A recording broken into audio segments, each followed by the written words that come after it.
J'ai 5% même pas de mon patrimoine en crypto que je touche plus. Ça a été placé et terminé. Je croyais que t'allais dire j'ai acheté 5 bitcoins en 2009, à part ça j'ai rien. À 80 €.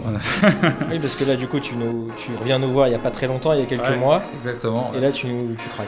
Et là, c'est Là, je craque total. Là, je leur dis, en fait, les gars, je vais être entier.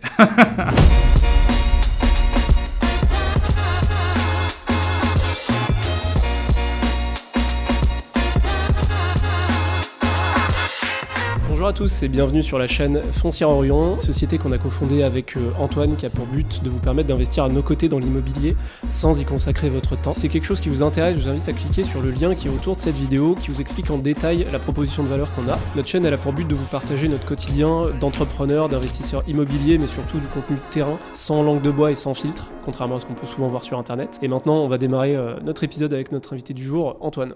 Bonjour. Je te laisse te présenter. Bonjour Antoine, bonjour Charles. Moi je m'appelle Antoine, du coup je suis investisseur IMO depuis quelques années, c'est comme ça qu'on s'est rencontrés.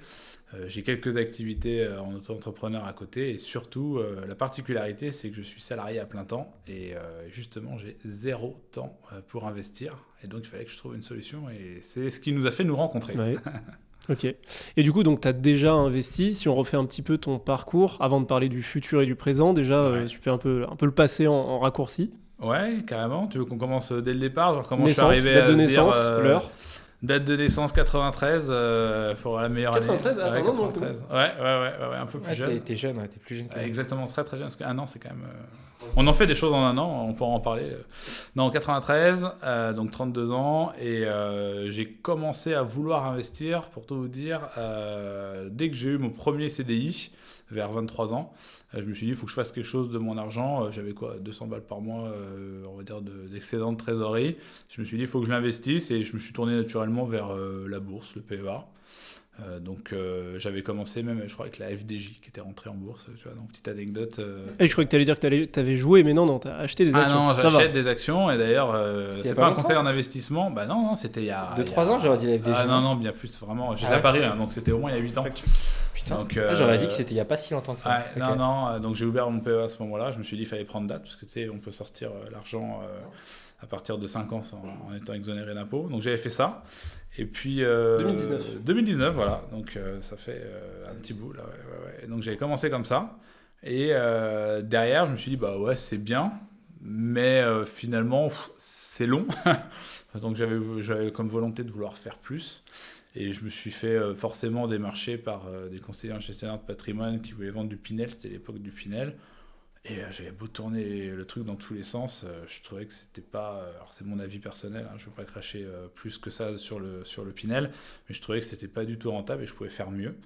Donc j'ai cherché à trouver de l'info, j'ai fini par me former, je pense comme la plupart des gens sur Internet. T'as fait une formation en ligne, du coup? Ouais. Ok. Ouais, une formation en ligne, pour être honnête, j'en ai fait 2 même.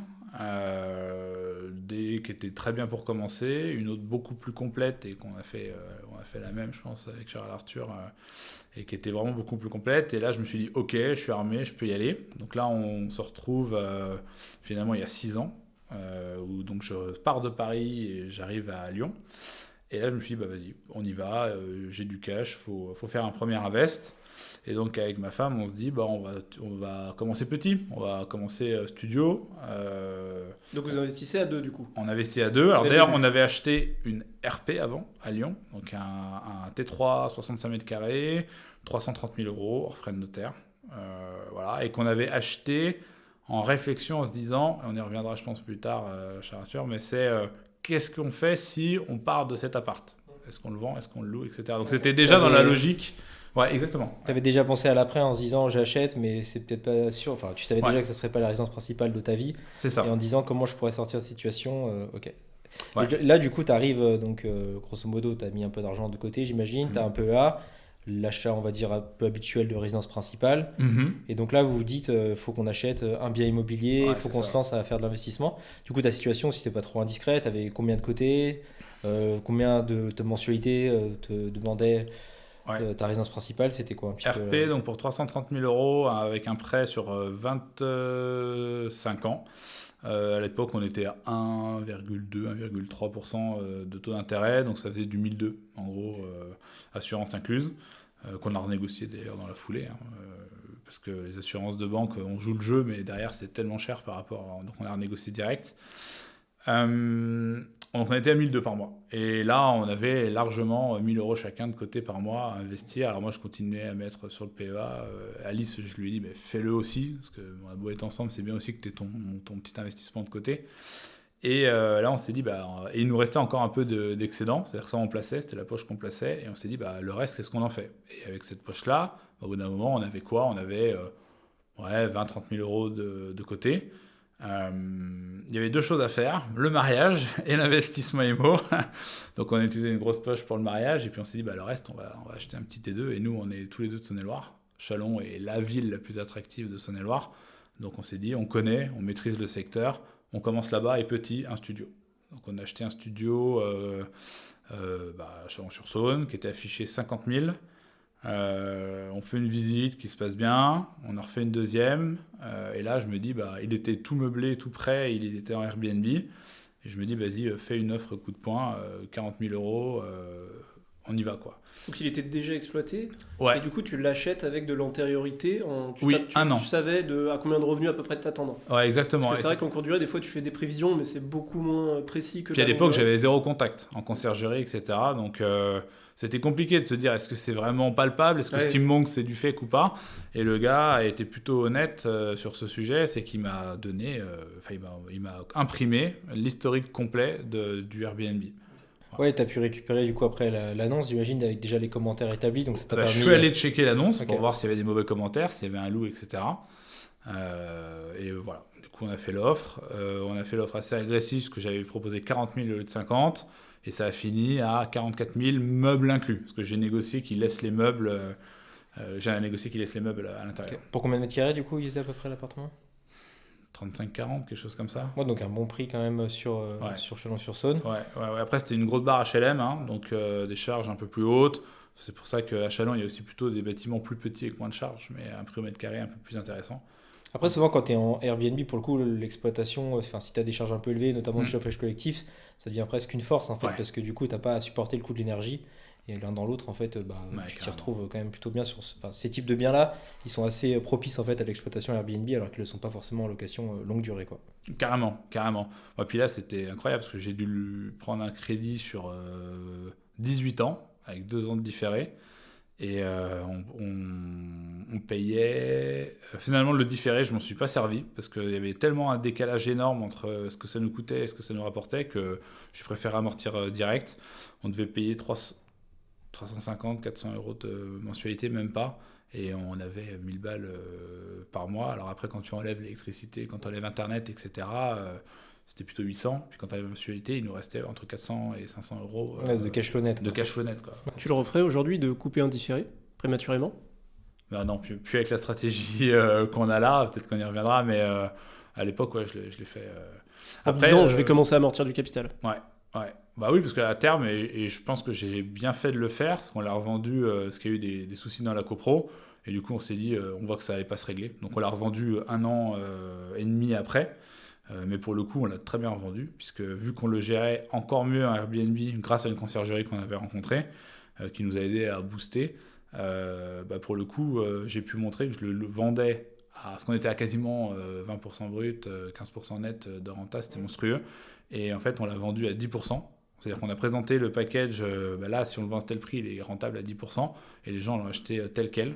Et ce qu'on a fait, c'est que pour encore améliorer le prix de revente, on a vendu les meubles à la mano en plus, en supplément. Et parce que nous, c'est à ce moment-là où en fait c'est Charles qui m'a... En fait, on s'est rencontrés, ouais, exactement. Soirée IMO, et là, du coup, l'immeuble maintenant est un petit peu connu. C'est ça, connu pour une copro compliquée. Et donc c'est Charles Arthur qui m'a dit, mais attention, surtout, n'achetez pas dans cette copro, c'est la merde absolue. Pardon pour les gros mots, mais c'était vraiment ça. Et nous, on venait de découvrir le poteau rose avec la copro. Et donc, sur le coup, on a un peu encaissé le coup, parce qu'on se dit, putain, si on avait su... Et moi, c'était bienveillant, je savais pas que vous aviez quelque chose là-bas. Vous m'aviez dit plus ou moins Chalon, j'avais pas trop compris vous aviez déjà ou si vous cherchiez. Donc je me suis dit, s'ils sont en recherche, allez pas là-bas. Ouais, exactement. Ouais. Bon, du coup, sur le coup, je te cache pas, il y a eu un avis en mode putain, le mec, il abuse et tout. Il nous enfonce, exactement. Mais c'était tellement vrai que justement, au lieu de le voir comme quelqu'un en se disant, premier coup, pas successful, et je le dis pas justement dans le sens où on aurait pu être successful, il y avait des problèmes quoi, avec la copro. Alors que c'était en termes de rentabilité, en termes de cash, c'était énorme quoi. C'était vraiment un très bon investissement. Sauf que nous, dans notre ratio personnel de emmerde, temps, argent, cet argent qu'on gagnait ne valait pas après, tu as ce qu'on appelle un peu la charge mentale, et tu as des gens qui sont pas câblés, on en connaît, hein, des gens qui sont pas câblés pour supporter les emmerdes que tu peux avoir avec le locatif, et des emmerdes assez classiques en fait, en soi, c'est pas des choses qui sont insurmontables à réparer, mais ok, d'accord. Et du coup, tu revends et tu te dis pas plus jamais de l'IMO, je vais tout mettre sur le PEA, je veux vraiment continuer sur l'IMO. Et en fait, je veux même faire plus en fait. Je veux même faire plus parce que j'ai vu que ça marchait. En fait, c'est ok, on a eu une mauvaise aventure avec la copro, mais le bien tournait, ça avait marché en fait. Le business que je voulais tester marchait. Et au lieu de, et ma femme du coup était un peu échaudée de ça, mais à juste titre parce que c'était des emmerdes avec le syndic qu'on devait appeler tout le temps, c'était pénible. Et au lieu de se dire on arrête, on s'est dit ok, peut-être qu'on n'a pas toutes les infos aujourd'hui, on n'a peut-être pas toute l'expérience de checker certaines choses, etc. Faut qu'on se fasse aider, en fait, parce qu'on n'avait pas le temps, en fait. On est 2 ingénieurs cadres, on fait des horaires 8h, 18h au bas mot, donc on n'avait pas le temps d'aller plus loin dans la checklist de choses à regarder quand on faisait un achat immobilier, quoi. Et c'est là où on s'est dit, on va rappeler Charles Arthur, parce qu'il connaît le secteur, et on va se faire accompagner, quoi. Vu qu'il connaît les endroits où il ne faut pas acheter, il va peut-être nous donner les endroits où il faut acheter, du coup. C'était le but, exactement. C'est exactement ça. Donc on s'est dit, allez, on y va, donc avec votre société, qui est devenue Orion, la foncière Orion, et c'est là où on a fait le 3e achat, parce que RP, premier achat IMO locatif, et 2e achat locatif. Et là, c'est vrai que pour le coup, c'est un achat complètement un peu à contre-pied de ce que vous aviez avant. On est clairement dans une toute petite copro, on est en plein centre-ville, presque mi-rue piétonne, on va dire presque. Quasi, Et avec un appart avec pas mal de charme, alors que toi, c'est vrai que c'était plutôt une copro des années, je pense, 60-70, quoi. Ouais, exactement, Ah là, c'est les vieux bâtiments chalonnais qu'on aime, hein. Limite, il y aurait des poutres sur les murs, les façades ont été refaites, mais je pense qu'elles pourraient se voir. Et puis, copro de 4 lots, un local commercial en bas avec un restaurant. Premier étage, c'est celui qu'on a acheté. Vous avez tout l'étage, en fait, il y a un lot par niveau. Il y a un lot par niveau, exactement. 2e niveau, un appart qui est fait de bureaux des profs. Et dernier étage, une petite mamie qui vit là depuis toujours, en fait. Depuis toujours. C'est-à-dire que depuis qu'elle a 18-20 ans, elle vit là. Donc elle a une antériorité sur la copro qui est assez hallucinante. Et tu l'avais trouvé comment, du coup, ce bien-là, Charles ? C'était quoi l'historique un peu ? On a pu faire plusieurs visites. Je pense que dans votre cahier des charges, il y avait déjà le fait de faire de la location courte durée, une nouvelle fois, parce que vous étiez un peu convaincu par le mode d'exploitation. Et pour autant, on a réussi à satisfaire à ces critères dans une copro avec des faibles charges. Et sur une typologie qui est par contre bien différente, c'est-à-dire que c'est un très grand T2 qui a du charme, on le disait tout à l'heure, et qui a un peu ce côté, c'est pas qu'un produit d'investissement. Non. C'est aussi un truc qui est sympa et qui peut bien s'arbitrer à la revente, en tout cas qui n'aura pas que le critère de la rentabilité. Exactement. Autant l'autre, le seul point de vue, et vous l'avez très bien exploité, est de dire nous on a 15% net, on le revend à 10% net, et puis nous on fait une bonne opération, mais la personne qui nous achète clé en main, ça satisfait à ces critères. Autant là, celui-ci est moins rentable, mais par contre, vous avez aussi le levier de le présenter à quelqu'un qui pourrait vouloir en faire sa résidence principale. Exactement, c'était le but. Le but, c'est de toujours avoir plusieurs plans. Le plan A, courte durée, plan B, qu'est-ce que c'est, plan C, qu'est-ce que c'est, et puis si rien ne marche, qu'est-ce qu'on fait, quoi. Dans le cas, le worst case, dans notre tête, c'était ça. Et du coup, on a fait plan A Airbnb, c'est toujours le cas aujourd'hui, 3 ans après. 2 ans, 3 ans, 3 ans.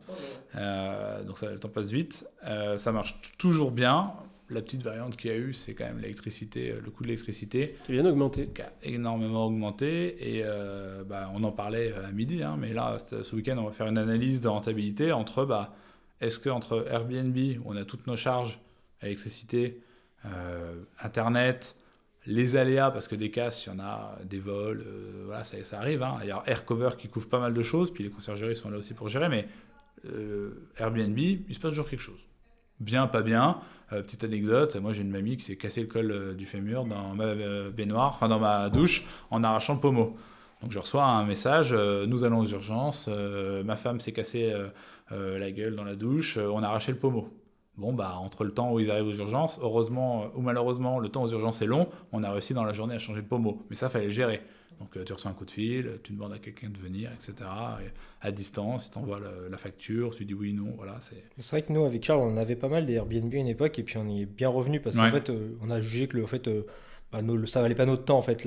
On va dire le gain supplémentaire, il était trop insuffisant par rapport en fait, au temps que ça pouvait nous prendre. Et c'est vrai que du coup, nous, on a pour le coup complètement stoppé. Ouais.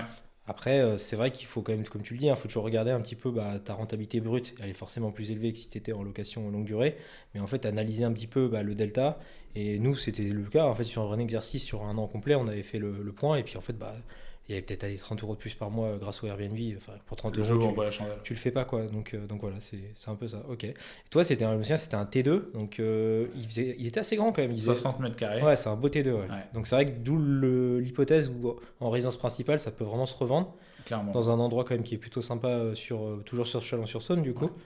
Et je me souviens qu'on avait fait, moi personnellement j'avais pas fait les travaux parce que sinon je pense que ça serait pas dans les taxes aujourd'hui.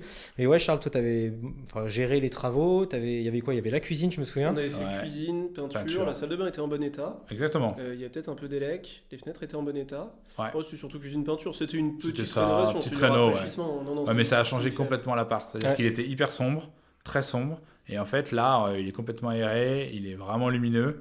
Et vraiment, ça l'a changé du tout au tout.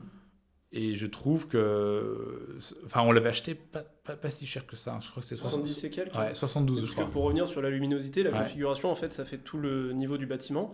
Et en fait, il est traversant, il a des fenêtres que de deux côtés. Donc, il y a un peu le pendant du fait d'avoir une grande surface. Quand tu n'as que deux orientations, enfin, en tout cas, c'est pas un angle, c'est traversant. Du coup, au milieu, tu as des pièces. En l'occurrence, vous n'avez pas de pièces aveugles. On dit souvent pièces borgne, mais borgne, tu as un œil aveugle, tu n'en as pas. Donc, c'est plutôt pièces aveugles. Là, vous n'en avez pas. Mais par contre, c'est vrai que le fond de la pièce de vie, si tu peins pas de la bonne couleur, le plafond et les murs, là, par contre, ça te diminue encore la luminosité que c'était à cet endroit-là. Et potentiellement, en pleine journée, il faut que tu allumes pour cuisiner, quoi. Exactement. Ouais. Donc là, tu l'achètes toujours avec ta compagne? Toujours, on fait tout ensemble. Pour parler un peu chiffre, du coup, prix d'achat, donc 75 000, c'est ça? Ouais, 72, je crois, quelque chose comme ça. Enfin, les travaux, c'était quoi, 15 000 €, quelque chose comme ça dans l'idée? C'était 10 000, cuisine plus peinture, et puis accompagnement. 15 000 tout compris. Ouais, tout compris. 15 000 tout compris. Ok. Ouais. Et après, en termes de revenus, du coup, que ça te génère, si on devait... On est à 1 000 € par mois. Lycée, du coup, sur l'année, c'est ça à peu près? Oui, parce que l'hiver, et encore, c'était vrai pour les premières années, mais plus maintenant, parce qu'on a assez d'avis pour qu'on soit loué tout le temps. Là, cet hiver, on a fait 95% de remplissage, donc c'est énorme. Ouais, on est sur 1 000 €. L'été, on fait des pics à 1 400, 1 600. Okay. Donc, je dis 1 000 € parce que c'est plus simple, mais voilà. Donc pour un crédit à 500 €. Ah, donc un cash flow quand même super intéressant, notamment grâce à l'exploitation Airbnb. Pour donner un ordre d'idée aux gens, si on l'avait exploité en location, on va dire longue durée, nue, on serait plus autour, je pense, des 600, 620 €. Ouais. Donc c'est vrai que là, pour le coup, t'es clairement gagnant à l'exploitation Airbnb. On n'est pas dans le delta de 30 € qu'on avait eu avec Charles à l'époque. On n'est pas dans le delta de 30 €. Maintenant, quand même, là, si je le loue en meublé, je sais pas combien je pourrais être, 700, 750 peut-être. Ouais, c'est un peu fort. C'est un peu fort. En fait, le problème, c'est que tu as les gens, ils réfléchissent un petit peu... typologie de bien et ils sont un peu capés en mode moi pour un T2 je ne mettrais pas plus de 700 € par exemple. Si on prend 600, 650, allez 600 pour faire net, aujourd'hui sur les 1 000 € je paye 200 d'électricité ramené à l'année, 50 € de box internet et derrière les charges des comas, mais ça c'est ok, c'est normal, il n'y en a pas beaucoup. Donc en fait je passe déjà de 1000 à 750. Bon, versus 650, et j'ai toute la gestion qui va avec, et toutes les petites casses. Ça vaut peut-être pas le coup. Du coup, là, grosse maille, c'est un peu une prévision de ce que je vois pour ce week-end. On va dire le business plan, on va le refaire. Peut-être que ça vaut pas le coup. Ouais. Aussi, un autre truc à prendre en compte, c'est l'appréciation bancaire quand tu vas aller faire des nouveaux projets sur tes revenus existants. De la courte durée, même si tu as de l'antériorité, c'est quand même toujours... ils appliquent un plus gros coef de pondération, généralement 50%, comparé à de la longue durée où ils vont plutôt te mettre 30% de pondération par rapport à tes revenus. Je confirme. 650 moins 30%, ça fait plus que 750 moins 50%. Exactement, c'est exactement le discours que Crédit Agricole a eu avec moi là pour les prochains, les projets d'après. Ils ont pris ces infos et ils les ont pondérés exactement comme tu viens de le dire.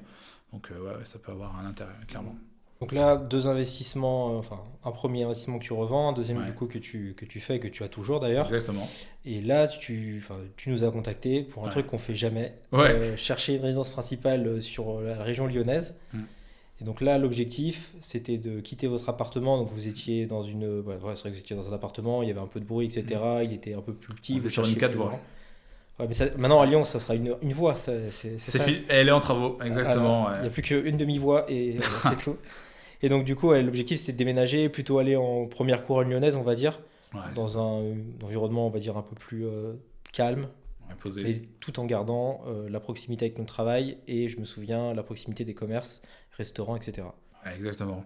Parce qu'un petit resto, un petit bar, c'est toujours important d'en avoir un proche de chez soi. Tout à fait, t'as raison. Donc c'était ça. L'idée, c'était d'avoir un extérieur aussi. Et donc à Lyon, plus compliqué. Et donc on s'est naturellement tourné vers le nord-ouest lyonnais, puisqu'on est tous les deux de Bourgogne. Et tu nous as fait visiter plusieurs endroits, notamment Écully et Tassin. Et finalement, on s'était positionné, je crois, sur un bien, je me souviens, à Écully qui était tout refait.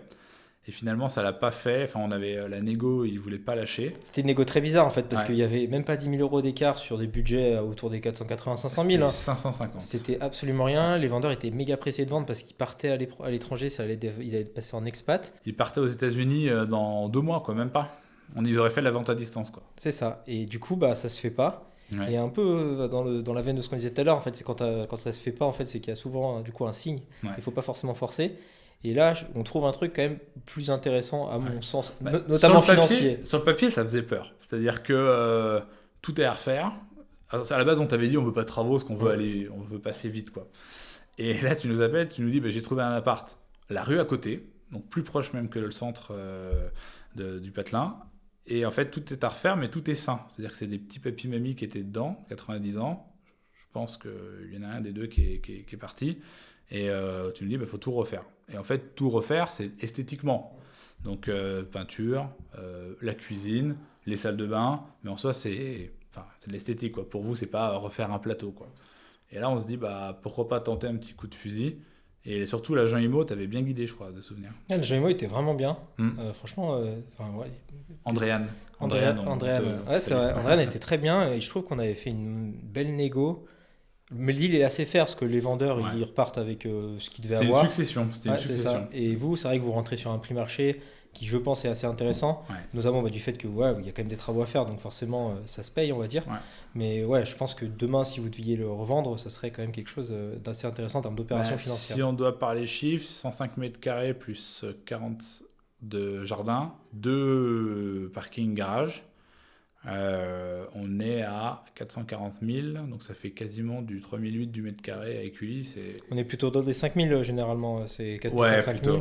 Vous avez fait quand même une réno, de mémoire, il y avait quoi en travaux ça? On avait fait 500 € du mètre carré. Voilà, c'est ça. Donc une réno non plus pas trop chère, mais parce qu'il y avait quand même des bonnes bases. Le parquet, tous les sols ont été conservés, les salles de bain n'ont pas été déplacées, vous avez changé la cuisine, mais on est quand même, c'était plus comme tu l'as dit de l'esthétisme, on n'avait pas changé les fenêtres, etc. parce que c'était déjà en bon état.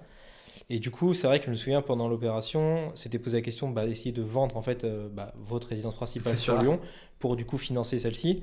Et en fait, il s'avérait que du coup, vous n'en avez pas forcément eu besoin. Non. Déjà, alors c'était un peu la force aussi de notre dossier, c'est qu'on n'avait pas forcément besoin de la vendre pour se positionner sur Écully. Et à ce moment-là, il y avait beaucoup de problèmes, les taux étaient beaucoup remontés. Mais déjà, c'est un retour sur le marché faute de financement. C'était pas la deuxième fois d'ailleurs. Je sais plus, mais c'était donc les vendeurs étaient un peu stressés, quoi. Donc c'est pour ça qu'on a tenté une offre un peu dure, mais on a eu raison finalement. Et donc on est retourné sur une offre assez forte. Ils ont accepté et derrière la banque nous a dit si vous louez votre appartement actuel, pas besoin ça passe, quoi, en fait. Et là, c'est là où on s'est posé des questions. Est-ce qu'on vend Lyon? Est-ce qu'on vend pas du tout? Est-ce qu'on loue? Est-ce qu'on loue en coloc? Est-ce qu'on loue en Airbnb? Et là, il y a eu 2-3 questions parce qu'Airbnb, il y a des nouvelles lois qui sont passées. Il faut qu'on ait la même surface à louer en longue durée pour pouvoir louer en Airbnb. Donc ça, déjà, c'était cuit, parce qu'on ne pouvait pas avoir 265 mètres carrés à Lyon. Et derrière, on a regardé combien on pouvait louer une coloc ou alors un couple, par exemple, sur Lyon. Et là, du coup, on avait une mensualité à 1 200 et notre loyer, charges comprises, est à 1 200. Donc, quand on regarde bon an mal an, les charges de copro, etc., on se rend compte que oui, on a un déficit de charges, en fait. Les charges, elles sont à notre pomme. Vu qu'il y avait des travaux, etc. à refaire, on avait mis un peu d'ameublement, on avait un peu de déficit, plus le déficit de l'autre appart, parce que c'est la même recette fiscale de LMNP, donc on partageait les déficits entre les deux biens. Et en fait, on avait 150 € d'effort d'épargne à faire par mois. Mais pour le coup, c'est un calcul qui était bon. Enfin, je pense que vous le voyez, mais si on met 150 € par mois, mais qu'on rembourse, on amortit tous les mois notre crédit, une part qui était de 1 000 €, parce qu'on avait un taux qui était très faible, moi, si on me dit tu mets 150 € et tu récupères 1 000 €, alors certes, pas tout de suite, parce qu'il est dans l'amortissement du crédit et ça sera à la revente, mais moi, je signe tout de suite. Hein. Enfin, je sais pas vous, mais je trouve que c'est une réflexion qui n'est pas inintéressante et qu'on avait eu d'ailleurs ensemble. Hein, ouais. En fait, c'est que quand tu vas chercher un investissement locatif, tu vas explicitement chercher à ce qu'il soit à l'autofinancement ou en excédent. C'est ça. Mais par contre, quand tu as des anciens biens, anciennes résidences principales, finalement, si vous le vendiez, parce qu'il y a ça aussi, en fait, il faut corréler à ça, si vous le vendiez, vous n'alliez pas spécialement gagner, ni peut-être forcément perdre, mais globalement, juste récupérer le capital que vous aviez mis dedans, qui n'est peut-être pas mirobolant non plus, parce qu'à l'époque, vous n'aviez peut-être pas mis beaucoup d'apports. Et donc, vous n'avez pas d'intérêt à le vendre, en fait. Vous avez plus d'intérêt à le laisser continuer de s'amortir, sans pour autant que ça vous coûte trop cher. Et en gros, les 150 € par mois que vous mettez en effort d'épargne, si en face, vous amortissez 1 000 €, en gros, c'est comme si tu faisais x6 ou x7. Donc, tu mets 1 € dans la machine, et donc c'est 1 € qui était liquide qui devient illiquide. Mais par contre, on a 6 ou 7 de patrimoine net qui se crée tout seul, parce que ton revenu locatif permet de payer la totalité du crédit quasiment. Vous pourriez aussi peut-être faire de la modulation pour rallonger encore un petit peu la durée du crédit et arriver vraiment pile à l'autofinancement. Mais du coup, ce choix-là, en fait, il est assez... il est vraiment au cas par cas parce qu'il y a le fait que oui ou non ça s'autofinance, parce que si c'est 800 € par mois d'effort d'épargne, 10 000 à l'année, ça commence peut-être à faire un petit peu beaucoup. Il y a le fait que vous ayez ou pas du cash à récupérer en vendant, et que ce cash soit ou pas généré par de la plus-value. Parce que imagine un bien qui vaut 500 000, que vous avez acheté 500 000, vous avez mis 400 000 € d'apport, et il vaut encore 500 000, vous récupérez que 400 000, vous récupérez 400 000 que vous avez mis, tu vois, et tu rembourses 100 000 de crédit, finalement, tu récupères ton apport. Alors que je te fais l'exemple opposé, vous aviez mis 100 000 d'apport, vous avez acheté 200 000, tu vois, par exemple, et ça vaut 500. Je prends l'exemple extrême volontairement, donc vous avez 300 de plus-value. Là, 300 de plus-value en résidence principale, en étant exonéré d'impôt sur la plus-value, même si c'est le même cash que tu récupères.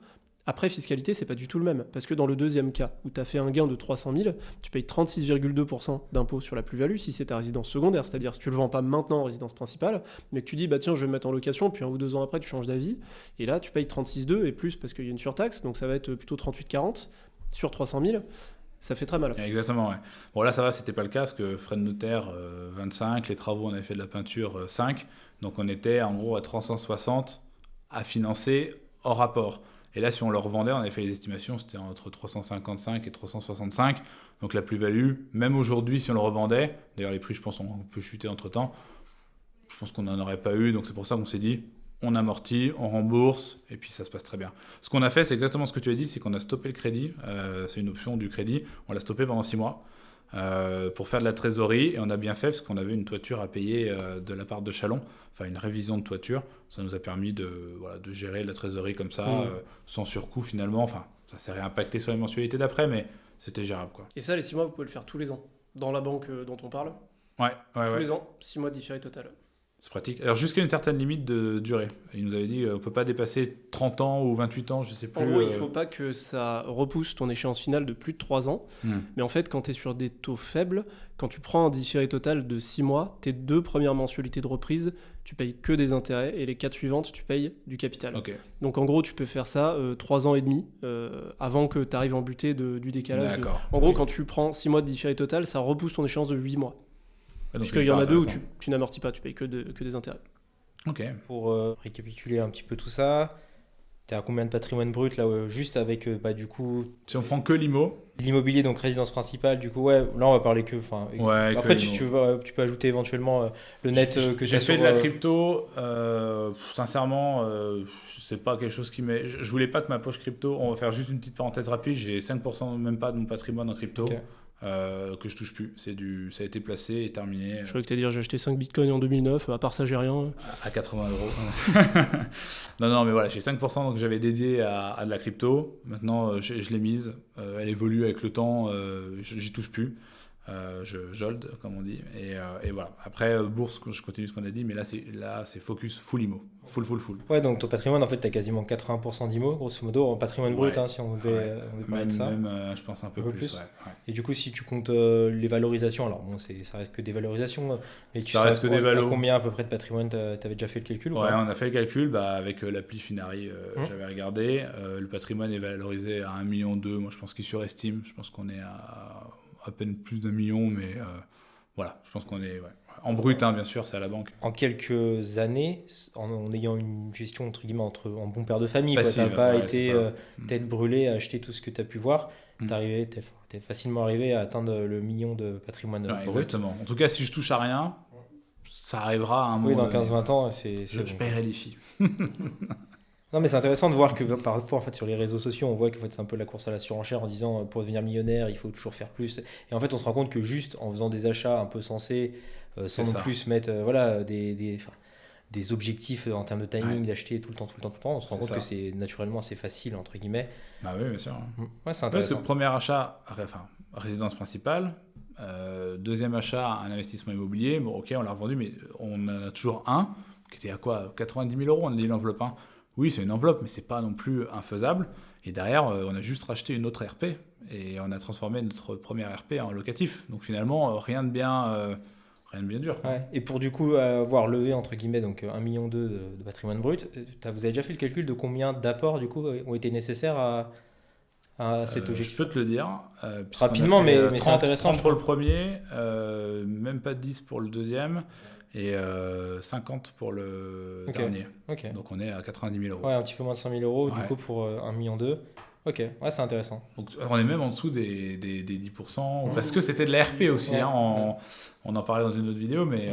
parce que c'est le début. Et parce que c'est le début, exactement. Et donc la suite, c'est quoi bonne transition. Oui, parce que là, du coup, tu reviens nous voir il n'y a pas très longtemps, il y a quelques mois. Exactement. Et là, tu craques. Et là, là je craque total. Là, je leur dis, en fait, les gars, je vais être entier. Non, je vois que ça marche, ça me plaît.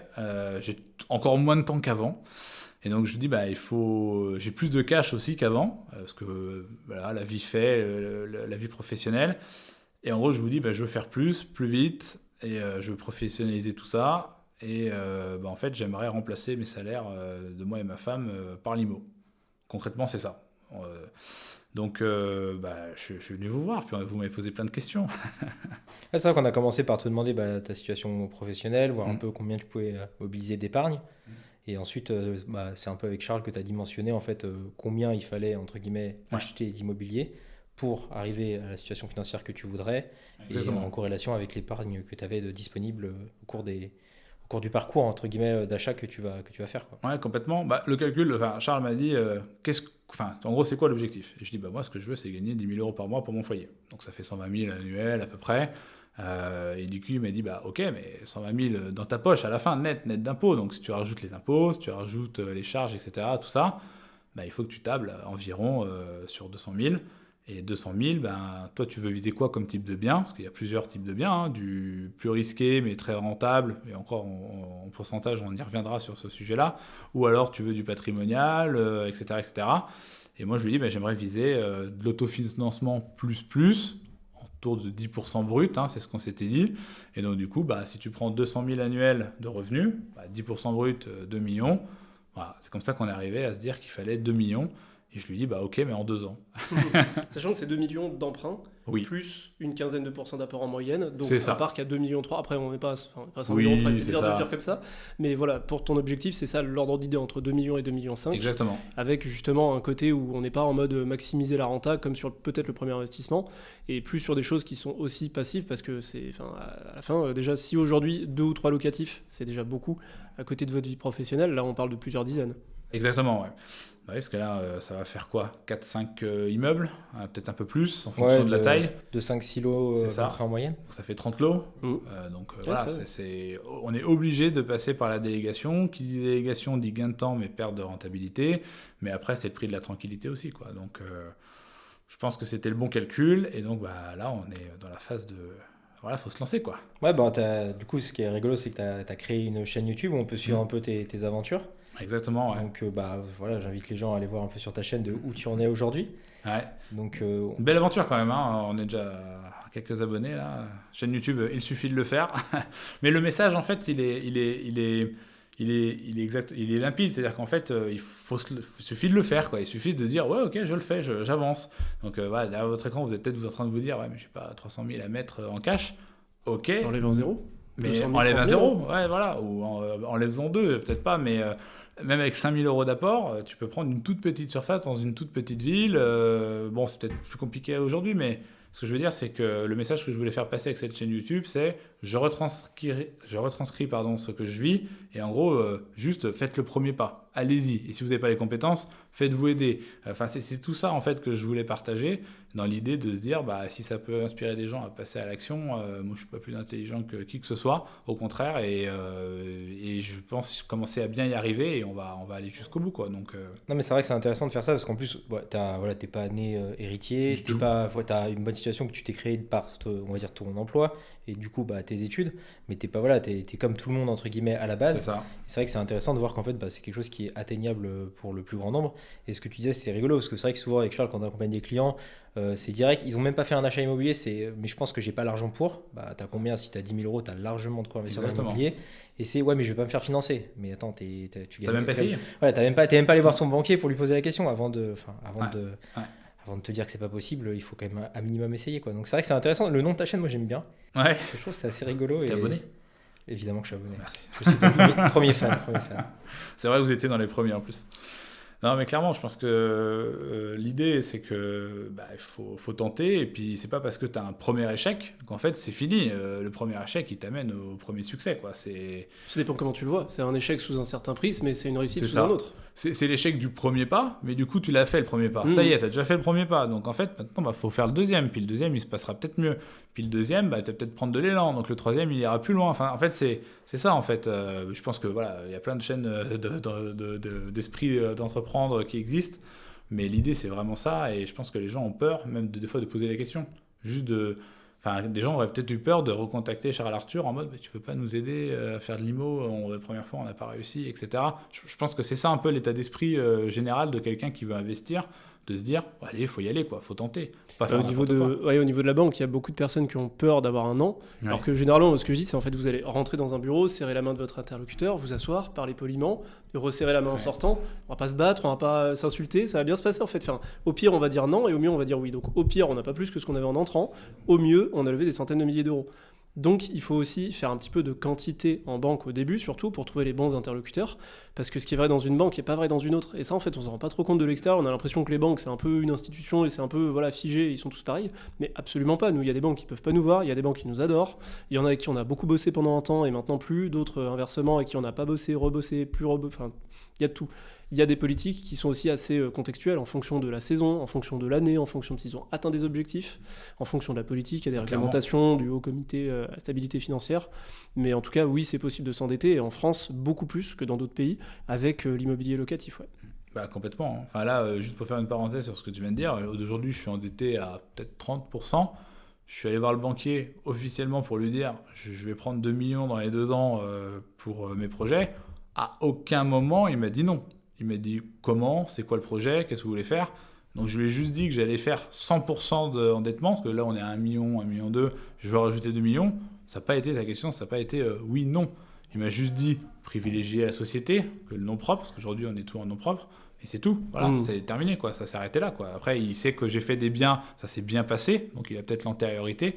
Et du coup, c'est peut-être un sujet qu'on peut aborder de relations avec des partenaires sur le long terme, de ne pas toujours tout vouloir négocier, etc. Mais y a des gens qui sont prêts à vous suivre, quoi. Donc, ouais. Après, c'est probable que tu le fasses dans plusieurs banques quand même. Ouais, c'est sûr. Au bout d'un moment, ils vont se dire ça fait un peu trop sur une même tête. Vous avez combien, vous Enfin, je veux dire, vous avez plusieurs banques Oui. Ouais. On a à peu près 5-6 banques, je pense. Ah ouais. Et en termes de millions d'euros sur notre tête, c'est, je pense, 7. 7, ouais. Plus maintenant avec la foncière. Donc, c'est normal. Puis même eux, ils vont dire on dilue le risque, mais on répartit le risque. Je pense que c'est ça qui doit voir. Puis d'autres logiques. Après, si tu passes dans les pôles professionnels de l'immobilier, où en fait on regarde vraiment le projet, combien tu as mis d'apport dessus, et on regarde plus du tout le taux d'endettement. On regarde en gros 2 choses. C'est combien tu as mis de cash, combien ça vaut, et ensuite à quel point ça s'autofinance. C'est ces 2 critères-là, si tu les coches, en gros, tu mets, globalement, nous, le minimum qu'on réussit à mettre, c'est 25% d'apport, et on emprunte sur 15 ans, à des taux qui sont relativement élevés, mais par contre, on continue d'enchaîner. Donc, tu vois, on a un client, il a fait son 4e immeuble, il a emprunté à 4,76. Ouais, c'est super cher, 4,76 sur 15 ans, sauf qu'il a 4 immeubles. Donc, il y a plein de gens qui ont rien, qui disent non, 2% c'est trop cher, enfin, peut-être pas en ce moment, mais tu vois, 3,80 c'est trop cher, je veux du 3,30. Ça dépend de ton objectif. Si tu veux faire qu'un seul bien, bah oui, cherche à optimiser ça. Si tu veux satisfaire un objectif de volume, il faut accepter de dégrader d'autres critères. Et le financement en fait partie. C'est d'ailleurs le primordial parce que c'est vraiment ça qui peut te mettre un stop définitif sur un projet. Du coup, là, pour récapituler un petit peu où tu en es aujourd'hui, tu as fait plusieurs offres en fait sur des projets, sur des biens IMO. Pour le moment, rien de très concret, puisque on l'explique dans une vidéo plus en détail sur ta chaîne que je vous invite à voir, du coup, où tu expliques un peu tout le process. Mais là, aujourd'hui, tu as fait plusieurs offres, c'est en cours. Exactement. Et on espère du coup atteindre l'objectif des 2 millions en 2 ans. Quoi. Carrément. Non, là, en 4 mois, on a fait énormément de visites. On a quasiment fait des offres sur 1,2 million d'IMO. Donc, je vous invite à voir en effet la vidéo pour voir où est-ce qu'on en est. Mais on est hyper actifs. Et puis, il n'y a pas de raison que ça ne se passe pas. Ouais, l'idée c'est de faire un peu un update d'ici, on va dire quelques mois pour voir où t'en es et voir du coup si les objectifs seront atteignables et tenus. J'y compte bien. Et cool, on te retrouve bientôt. Merci de votre attention. N'hésitez pas à vous abonner, on a une chaîne qui est démarrante, donc donnez-nous de la force et on aura plein d'autres épisodes, soit parfois entre nous, soit avec des invités inspirants comme Antoine. Merci, à plus. À bientôt. Au revoir.